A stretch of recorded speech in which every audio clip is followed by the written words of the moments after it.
আজকে অনেক যুবকেরা এই লাইলাতুল কদরের রাত্রিগুলো অন্বেষণ করে না, তারা অযথা মেসেঞ্জারে, মোবাইলে, ইউটিউবে, ফেসবুকে সময় নষ্ট করে সময় কাটিয়ে দিতেছে। কিন্তু লাইলাতুল কদরের রাত্রিতে যে কোরআন তেলাওয়াত করতে হবে, লাইলাতুল কদরের রাত্রিতে জেগে জেগে যে ইবাদত করতে হবে, এই ইবাদত থেকে আজকে আমাদের যুবকরা বঞ্চিত। সুতরাং যুবক ভাইদেরকে লক্ষ্য করবে, যুবক ভাইয়েরা তোমাদেরকে যেন মসজিদে দেখা যায়, মসজিদ যেন লাইলাতুল কদরের রাত্রিগুলোতে ভরে যায়।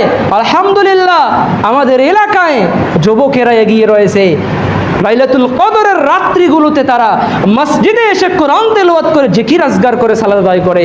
আমি এই মসজিদের অবস্থা জানি না, সুতরাং যুবকদেরকে লক্ষ্য করে বললাম আমি যেন এই মসজিদে যুবকদের উপস্থিতি বেশি লক্ষ্য করতে পারি, মসজিদ যেন ভরে যায় ইবাদত, জিকির আজগার, কোরআন তেলাওয়াত দিয়ে যেন আমাদের মসজিদ যেন আলোয় আলোকিত হতে পারে।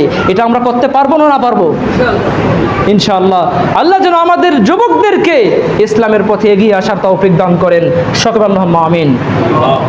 সম্মানিত উপস্থিতি,